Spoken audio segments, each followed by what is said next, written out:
All right, guys, it's Zoltan from As Real As It Gets. It was a bit of a tongue twister a couple of times, wasn't it? Yeah, you almost didn't get it. Yeah, I know, and it's my own little thing. All right, guys, so this is almost like a little podcast. Do you like the studio? Mate, it's got to be the best studio you could be in. Yeah. Like, who would want to be in any other place than right here, Mother Nature, the great outdoors, Australia? So for those of you who haven't seen Mike from Homeless Unite, so you've driven down from... Actually, I drove from Mount Gambier. Yep. And yeah, I just thought I'd come up and say g'day. And we've been doing a little bit of content together. And now we decided, let's go camp and let's get away for a bit. And so here we are. And we thought, well, we might as well do a podcast while we're out here. So that's where we are. And obviously, we both needed to get away. You probably saw, I was chomping at the bit a bit because of the bureaucratic red tape and rubbish that happens. Almost dropped an F-bomb. Just before we were packing, I copped a fine from the council, which I'm going to contest. But the other reason why we're doing this video, and we'll put it on TikTok and YouTube. That's why I've gone that way, because YouTube prefers it like that. And the reason why we've done this, obviously, because of where we are and what happened with the parks guy. He was actually a decent, nice guy, but we're going to explain a bit more about that and explain what brought you down here and what you were doing prior, when I first sort of recognised who you were and what you were doing, and in Canberra. You know what I mean? Yeah. I'll give you the mic and explain to the viewers who you are, what you're about, and what you're doing, bro. Yes, I've started an organisation called Homeless Unite, and it's run concurrently through thebreak.org, and what we're trying to do is bring awareness to homelessness, unnecessary homelessness. So I believe that homelessness itself is not something that is completely avoidable. It is something that will always be around, but unnecessary homelessness through the decisions that the people at the top make and create a flow down effect that actually it creates situations where people wouldn't even see themselves being homeless or being not able to pay the bills. They wouldn't see themselves on drugs or alcohol, or see their kids, running off out of their house. So to talk about a little bit, right? So what you've got is, what I mean by the flow down effect is, you've got these bigwigs making decisions, creating higher interest rates for the household, which their mortgages will be affected, and they're not able to pay those mortgages, or it stresses the family out to the point where they can't afford baby formula, nappies. They can't afford to go out and enjoy themselves. It's just a day in, day out, stress this, stress that. Can't pay the rego, so they've got to put that off to the following week. And it just creates this stress environment in the household, which in turn causes people to have arguments, and in turns, those arguments affect the children as well. They're in the household, they feel what's going on, and they just get out and escape. And what happens then? They might be going to meet other kids in the situation that they're in, or in worse situations. And they're learning off those kids bad habits, picking them up and roaming the streets, and that's where we have youth crime. As I mentioned, drugs and alcohol. You got the father and the mother arguing all the time. So either one of them could be turning to the drugs or the alcohol to find an escape from, the stresses of all of the arguing and, feeling like less of a man because you don't think you're providing enough for the family, but really it's not you. It's just the decisions that are being made that you had no choice in. So then, obviously, to escape, you use the drugs and alcohol, which in turns... Substance. Oh, okay. So it's YouTube, they're very... Oh, okay, sorry. Might shadow ban it. So the substances, and so then that will cause a rift. Words. Yeah. Sorry, bro. You know, it you're would getting used to it it would now. cause a rift within the relationship. So then you've got a divorce or something like that on the Divide way. and conquer. Yeah, yeah. And so that, when people ask me, why are you on the streets, or how has that happened?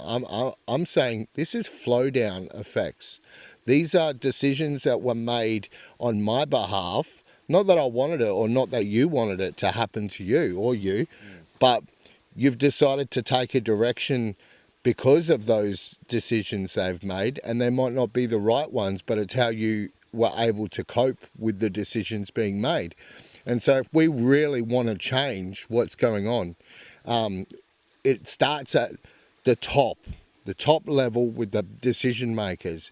Until we can get on top of that, we're not going to see any change. So the changes we want to see is that these people on the top level start thinking about those flow-on effects. They start going, if I make this decision, how is that going to affect this next chain of events and that person? Because right now we're seeing record numbers. I think they're talking about 40% of Australians are now going and utilising food and food banks, and they're utilising Salvation Army, Vinnie's charities. It shouldn't be happening. They're working, they're working in a partnership relationship with working sometimes 2 to 3 jobs and still having to utilise that. And I just think it's disgraceful. And the other side to Homeless Unite, what we want to do is we want to model after other ideas around the world and also within this country on what we can do right now. Okay, we have a homelessness crisis that will not be solved in the next couple of years. By the looks of things, it's only going to get worse. So what can we do right now to make it better? And I believe what we can do is we can petition the people up the top and say, hey, if you put in containers on somebody's land, the new tax came in where people were like, where they told people, if you don't have anything on that piece of land, we're going to tax you for it. So how about that land gets opened up and we could put containers on there, we could put portable showers, toilets, and people can live on those blocks of land that are vacant.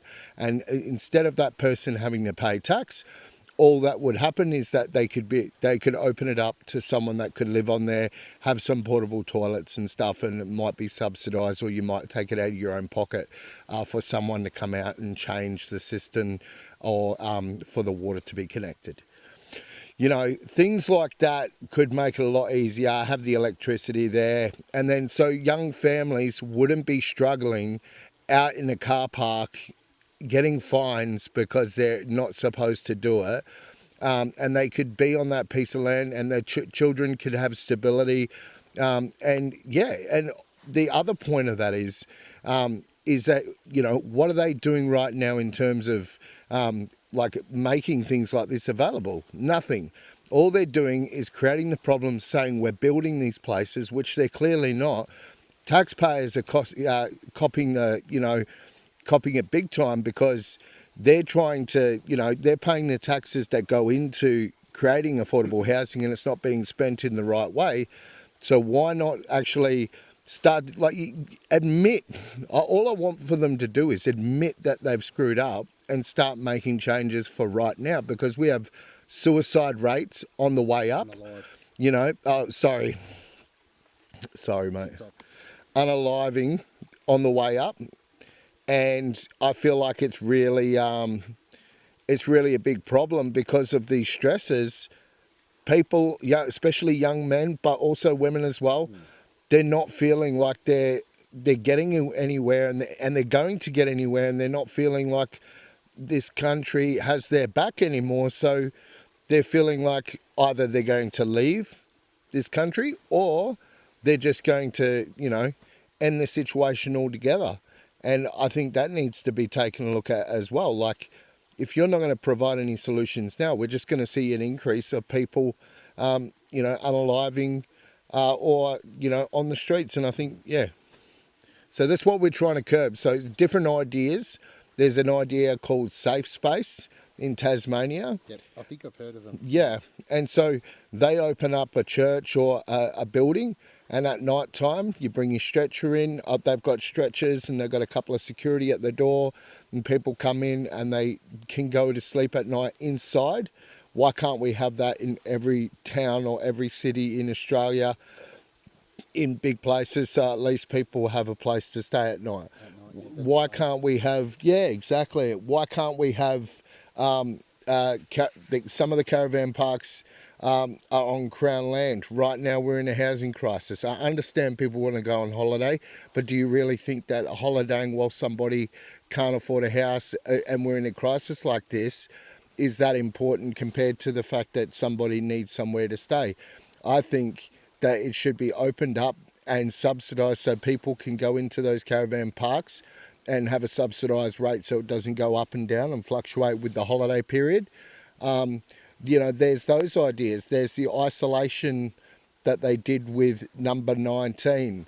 Yep. The big places, facilities. Yes. I spoke about this in Morwell.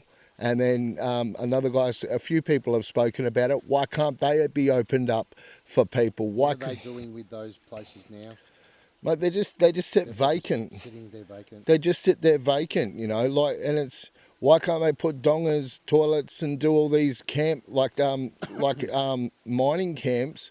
Why can't they do that in places in Australia while we're in a housing crisis? They're not doing anything, and that's why I started Homeless Unite, because I want all organisations, or as many as I can get, to partner with me to as an umbrella, and we fight as one unit, and we lobby this government, because apparently that's the only way you get anywhere with these guys is by lobbying. Okay. So so if someone out there happens to see this on TikTok, eventually Instagram with yours, YouTube, how can they get in contact with you if they go, all right, I like what he's talking about? How do they get in contact with you, and what platforms? Or do you want to give that out? Yep. So I'm on Instagram. Yep. So it's homeless_unite88. Yep. Or they can contact us via homeless.unite@gmail.com. Yep. Or they can contact thebreak.org, and they can direct them to the website, and then we can have discussions around whatever they want to discuss. Yep. But even just being there as a part of the organisation, we're not looking for everyone to give money. We're not looking for everyone. Maybe some resources, maybe some connections, maybe some contacts. As long as we stand as a unit and we lobby these people, that's all we need. We need unity in this country. But all these organisations right now, the way I see it, is they're all divided. They're not working together for the common cause of ending it. So we no longer have to do this. We no longer have to. I would like to see most organisations shut down because they're not needed, because the problem's been rectified. Wouldn't we all like to see that, I'm not trying to stop people from working, but what I'm trying to do is bring the homelessness crisis right down to a manageable point where it's, so homelessness will not end altogether. Okay, there's always a situation where someone will get kicked out of the house. Someone doesn't want to be there. And that is more of a mental health problem or a social problem than it is a housing issue. This is unavoidable. Housing issues that should be homelessness that can be avoided but isn't being avoided by the people that are creating the problems.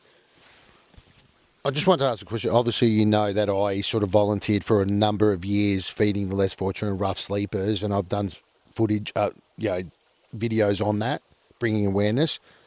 Some people just got no idea, or the ignorance is bliss, or they don't want to know. Yeah. Do you reckon there's a lot of the individuals I saw with the substance abuse and the mental health issues, especially when it was in the city, a lot of them choose to be out there? What do you say to that? Well, actually, that's an interesting question, Zoltan, because I think the choice is there, and so there's different groups of people within the homelessness group, right? So one area I particularly find is most interesting is when you get offered public housing and they offer it to you. Of course, you're going to take public housing because it's, oh, yes, yes, I'll take whatever you've got, whatever you've got. You just want to get it off the street, right? Going in my eyes. You just want to get off the Yeah, street, 100%, right? yeah, yeah. So when you finally have a chance to get off, you go into this place and you think, la di da, this is awesome. Wow, I've got my heater, I've got my house, but you don't realise what you're surrounded by. Yeah, 100%. And a lot of the times, people move into these apartments or move into these houses, and there's screaming, there's domestic violence, there's substance abuse. They've got substance abuse Yeah. issues as well, and they're trying to maybe stay away from it, and they're moved in, it feeds itself. Exactly right. So what it does is it can trigger those people. The anxiety builds up within them, and they end up just leaving and going back to what they know Sleeping because again.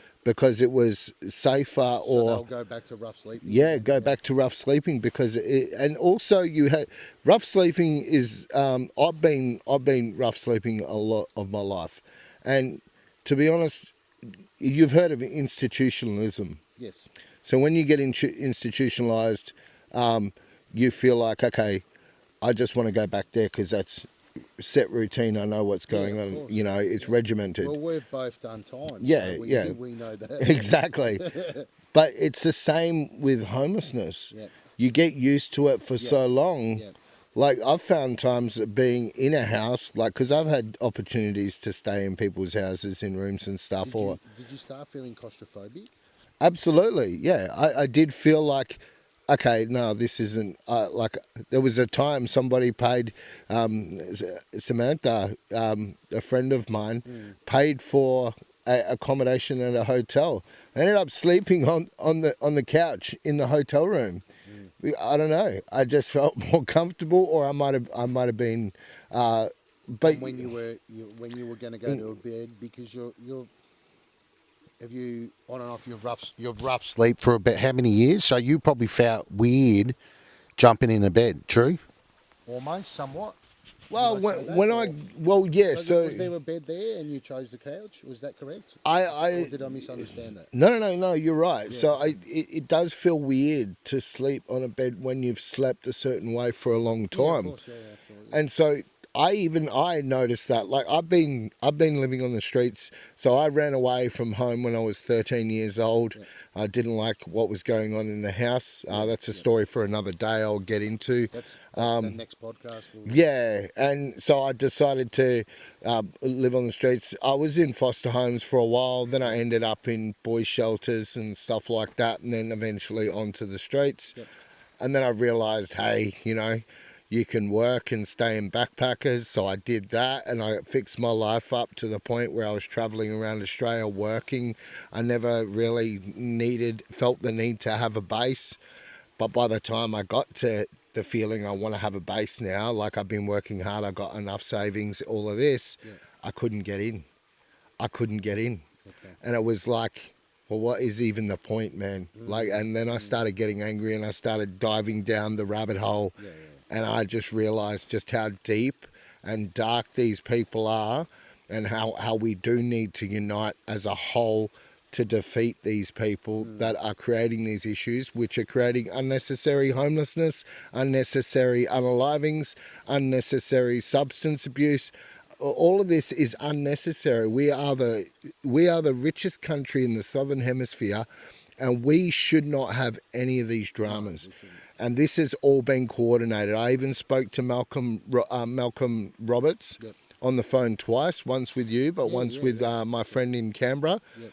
And during the one in Canberra, he said, And for people this is who completely... don't realise, he's an actual senator. Yeah, so Malcolm Roberts, Senator Malcolm Roberts, he's a senator for One Nation, and he's a bloody good one. Yes, he is. I mean, he's a rock star. I've followed him for years prior to, and I was quite in awe because I love what he says and we're on the same page. Yeah. Very much so. Very much so. He's an absolute rock star. Like I love the way he puts his glasses down on his nose, and he asks the hard Very questions. intelligent. Yes, yes. Same as Rennick. He's a very intelligent man, Yes. and he calls it for the way he See, sees it. I know Senator Babbitt as well. He gets vilified. Babbitt's next level. He just goes, whoof. He'll say it as he doesn't care. He's a unique individual, but yeah, it takes tenacity and kahunas, you know what I mean? Yeah, To do that, absolutely. to say it, because everyone's thinking it, but they're putting their neck on the chopping block, so to say. Well, to research and also to be educated, I think we need to get rid of this whole thing of like career politicians that aren't educated in any of this stuff, but are just using a team of different people that are telling them different things, or are being lobbied by companies that are telling them what to say. Can I You just, know, yeah, 100%. Can I just say, like, in saying that, so let's say someone who's in charge of finance, wouldn't they be an accountant or a forensic accountant or someone who's that level? Or someone's a health minister or the health minister? Then you see the individual and go, they don't look too healthy to me. How's that work? well, it We're going down doesn't. the rabbit hole. It doesn't. Yeah. Well, It doesn't, let's hit the exactly. rabbit hole. That's why we're at where we're at. Yeah, so you have to have a qualification at least in the area that you're working in. And I mean, when you go to your everyday job, wouldn't they expect on your resume to have some sort of experience within that to get that job? Generally, yeah. Generally, but no, it's a different system up there, isn't it? If I want to be a mechanic, don't I? Shouldn't I have done mechanical stuff? Or No, don't worry about well, what about a hairdresser or a it. As long as barber? you've been a baker before, you can be a diesel mechanic. Same thing. Yeah. Can I just say, so while we're here, we came out here for a bit. I wanted to show you this amazing, beautiful spot. Like literally, there's a river, creek, whatever. It's been good. We've had the fire. It's going out now. There's a reason for that. Yeah. Do you want to let the people who are watching, Yeah. you know, what happened when you ducked off for a little bit? Yeah. So the hypocrisy in it, you know, like you think you're free, right? You think you're free when you're not. You still would try to get away from everyone in society and just sit back and relax and enjoy a bit of peace and quiet. You think you'd be able to do that. But instead, you'll be paid a visit by people to say where you can and what you cannot do, when, how you can do it. It's still out here, the bureaucracy and the red tape. We were sitting here, I was in town, I had to go and grab something from in town. I came back and Zoltan's told me that we've been told by Parks that we can't camp here and we've got to go. And I was like, yeah, but brother, just tell him I'm Aboriginal, because I am. And he goes, yeah, but you know, this guy is really nice, and for me personally, I don't care how nice you are. Like, you know, obviously I did what Zoltan, because I'm a white fella, and I didn't want to name drop, and I didn't want to do that. It's like when I did security. I know, but you know, it's like when you do security, and they go, "Oh, I know the guy in the door." So I didn't want to do that, but he was nice. He was nice to me. But when he wanted my ID and driver's license and all that sort of stuff. But when you came back and had a yarn to him, it all changed, didn't it? oh yeah, big time. I told him that I was Aboriginal, and I told him, you know, like, we can camp here, we can do what we like, mate. Who are you? Like roundabout. So I was being nice to him as well. Sure, I was trying to tell. Yeah, I was giving him oomph, because that's what I'm supposed to do. This is this is all of our land, right? We live here. So I don't believe just because I'm Aboriginal that I should be here and you not. But if I'm going to use it to my advantage and say, go away, leave us alone, I'm absolutely going to do that so that we can continue doing what we're doing. But it shouldn't be the case at all. These people, yeah, sure, you get some drongos that wreck it for the rest of us. But you know what we used to do back in the day as Aussies when someone did something drongo-ish? We got our bags out, we picked up the rubbish so that the other people wouldn't see that the mess there, and we did the right thing ourselves. When did we need government to step in every time a drongo did something. We sort it out. It's called community. Bureaucratic red tape. The bureaucratic red tape. There's a party that is like that colour. Yeah. It's like green salad, you know what I mean? And Yeah. they have a lot of play. Think about like who's in the role at the moment and how much they've destroyed where we're at, the great nation we're at, and they, those. It's funny that those individuals can tell us how to live out here, but they wouldn't even know where to begin. You know what I mean? What's it? Does that mean It's not even. It's not even just that colour. It's not even just that colour. It's also people that claim to be elder, right? Say they're an elder, and then the corruption within that itself, turning around and going, well, let's make a bit of money off this. We can't have them there doing that for free because then we're not making any money.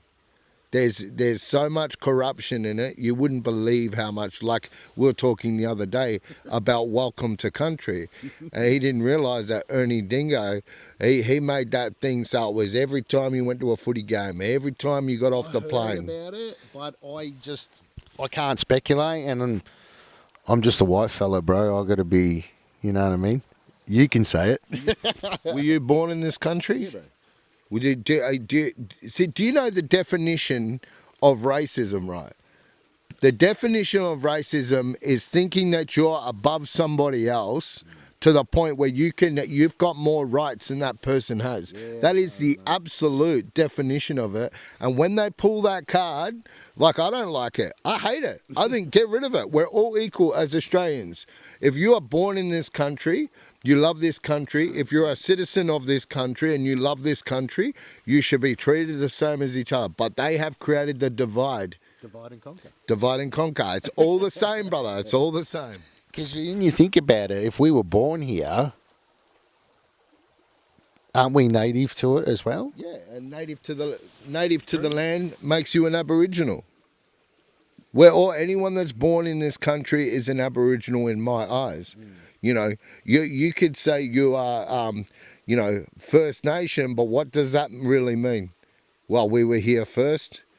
You know, like, yes, look, man, we've got to unite and bridge this gap, and we've got to do it now because we're not going to ever do it when we keep separating ourselves and allowing ourselves to be separated by these people that only have dark motives. You know, he says, oh, Pauline Hanson's voters are all dark, you know. And I just sit there and I go, the only dark fella, okay, let's take this for example. Play a video of Mr. Albuquerque standing there talking and then just pause it at any time. Look into his eyes. Look into his eyes. It's dark. You look at Pauline Hanson, all she wants is for us to unite, come together as a country. Can I just say, I remember when... One. Yeah, 100%. Because I did security and I know how to read people's body language and all that sort of stuff. When he got in that first time, remember when they were on stage? I sat back, I was watching it. I was thinking, who the hell is this guy? This Muppet. And people were celebrating. And did you remember when he told everybody off and told them to shush and quiet? Yes, I remember. I went, oh, that's not a good start. No. You just allow them to keep going. And they were chanting his name and the party. And he wanted to talk. Like Straight away. remember the guy from France, the little dude from France, Napoleon? Oh, yes. That I went, oh, as soon as I saw that, he didn't let them have their time because they helped him get where he was. 100%. Even though, yeah, I completely agree, man. Like, this is the thing with, we could sit here all day 100%. And bag him out, and there's plenty to bag him out for. But at the same time, I'd like to say, he's done a really, really good job. He's done a really good job. at what he's doing. He's a smooth operator. Very smooth operator, Like and his mate Dan. he's done a fantastic. Like his mate Dan. Yeah, Daniel Andrews and Jacinta, you know.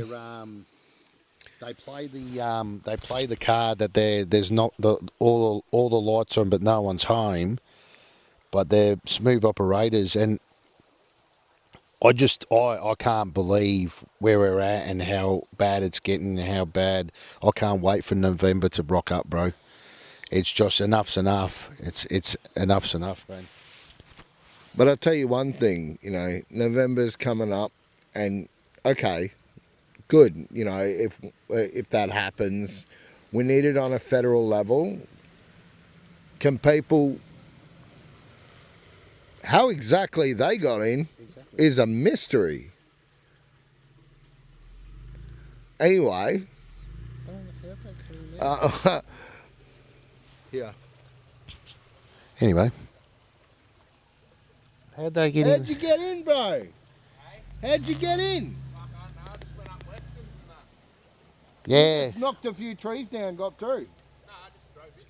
Yeah, right. Which entrance? Oh, okay. oh, just yeah, because the parks were just going through there. Oh, we got in trouble for this. Yeah.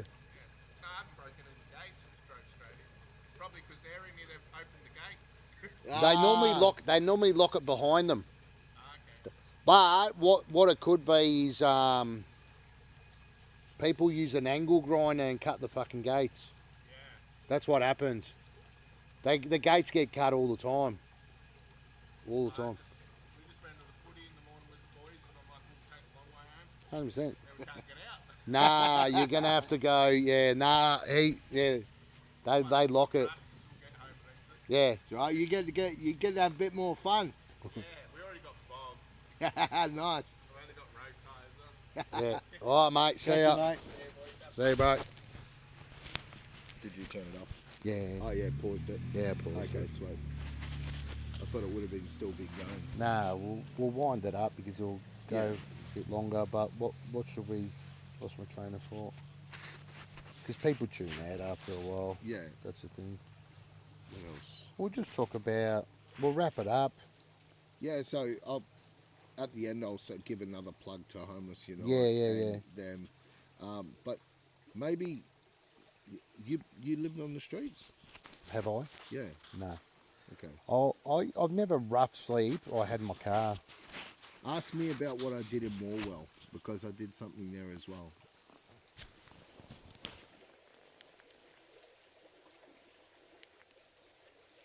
What the fuck is going on? Oh, I think the camera switched off.